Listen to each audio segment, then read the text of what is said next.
Hello everyone, I am Arnav Manish Porse and today we are going to talk about a very interesting topic which is quantum computers and Turing machine.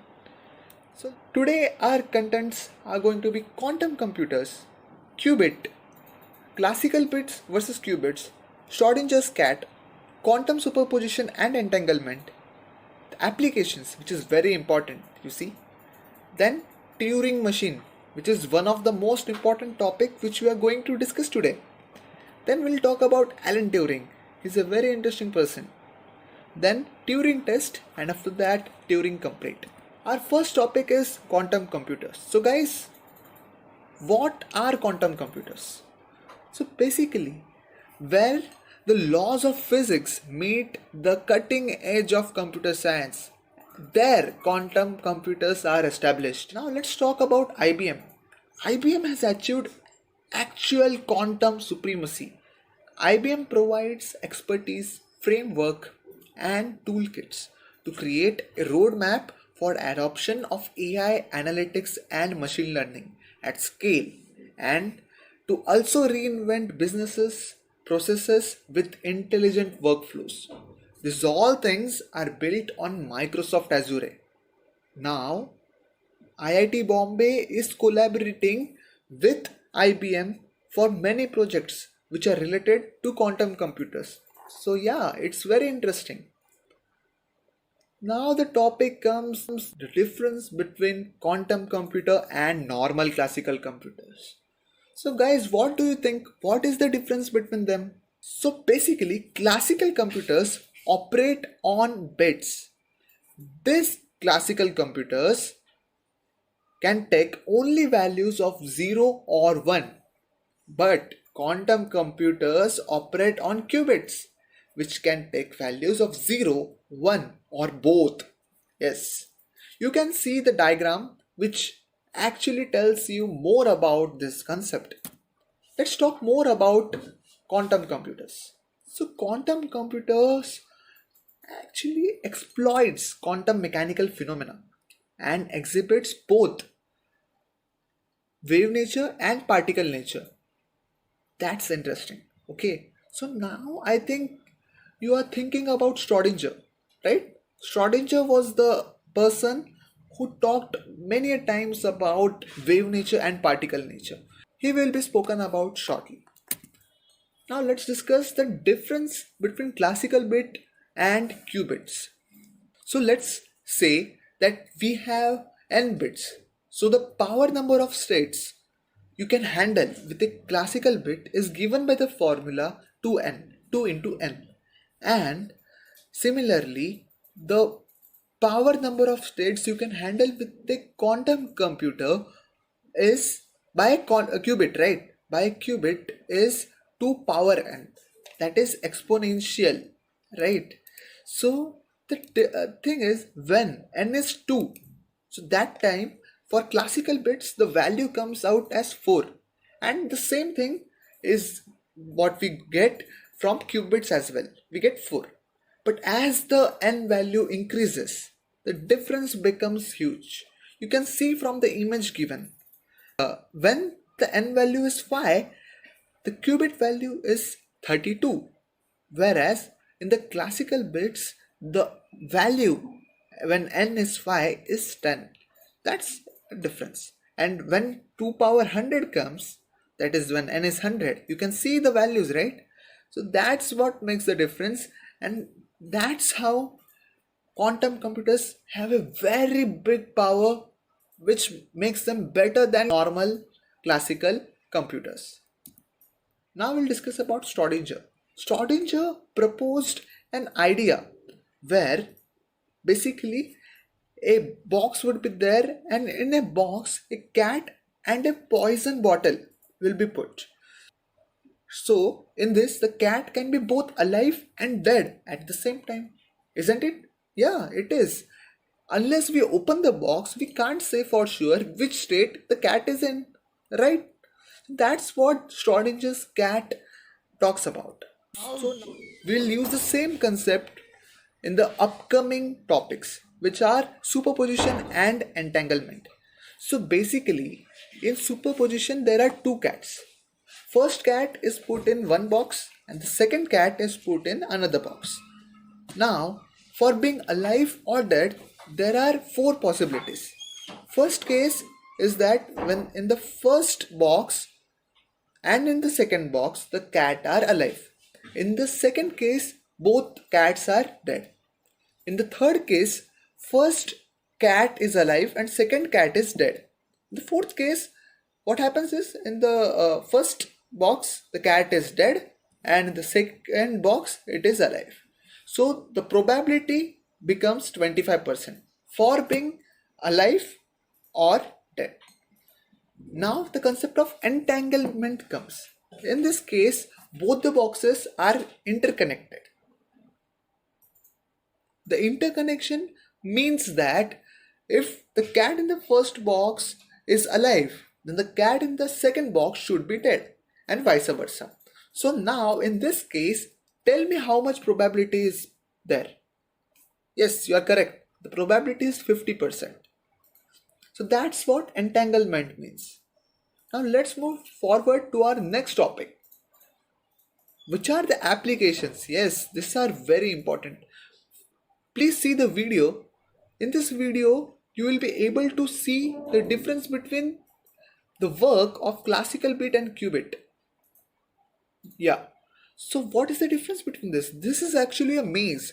In this maze, we have to come from one end and we have to go from another end.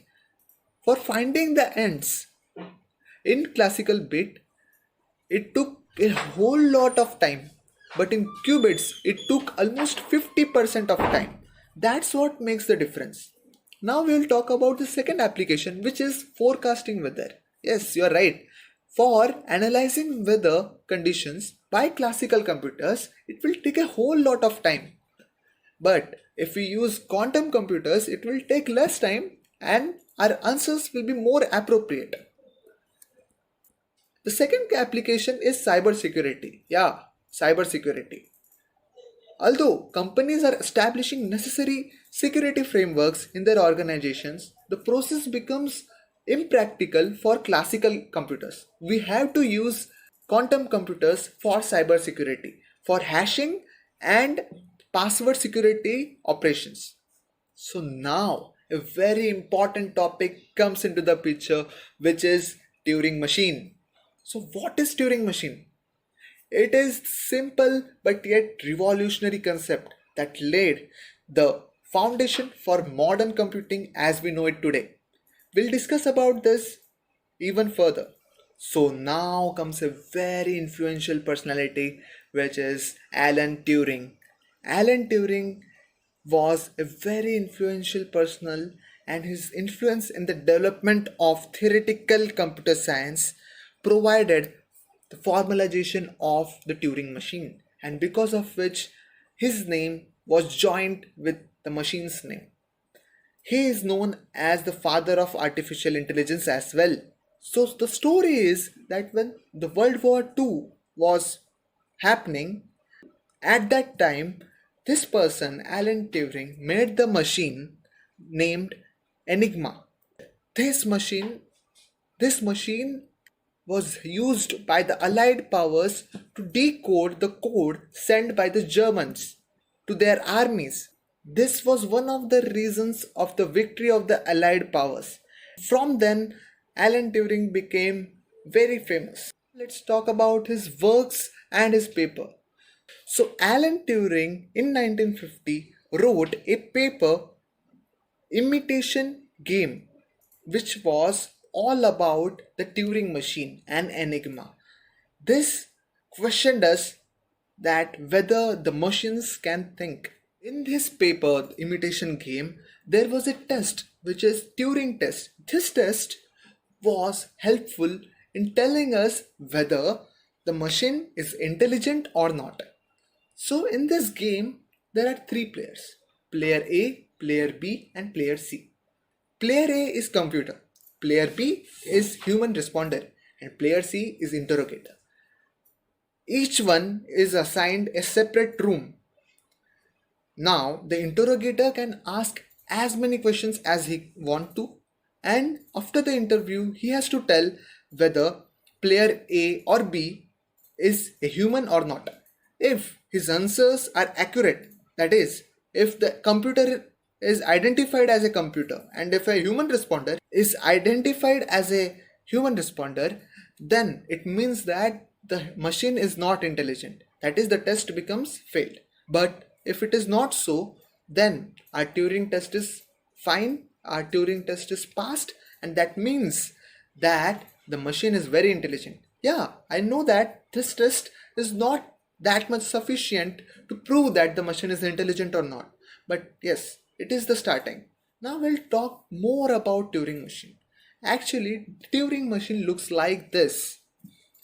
It has infinitely long tape which has squares written as 1 and 0. It has many set of instructions. It is used to evaluate strength of computers. This is an example of a Turing machine. You can see how it looks. It has a tape, it has a state, it has a head and a night table. Head is the eye. You see, this eye checks whether in the box 0 is present or 1 is present, and by this it works. Alright. Moving forward, the working in the head. I told you about the eye, right? In this example, you can see how does it work. Assume the eye to be the head. The working is that when the Turing machine goes to a state, it checks whether it is 1 or 0. So like what's the example is like if it is 0, then erase and write 1. We can take one example to find the name of ours in a book where there are many letters, right? So how can we find our name in it? We can use this. We can use Turing machine, and what will happen is that we can find our name in a whole lot of words, which is what the power of quantum computers is. And this is how quantum computers are more powerful than the classical computers. So now we'll move forward to Turing complete. So what is Turing complete? So basically, a programming language is Turing complete if it can do everything a Turing machine can do. Yes, you guessed it right. Python, C, C++, Java, these all are Turing complete. I hope today you got to know about quantum computers and Turing machine and its application, and I hope you liked it. Thank you for your attention. So this is Arno Manish Borse, 22BC 1505 is my register number, signing off.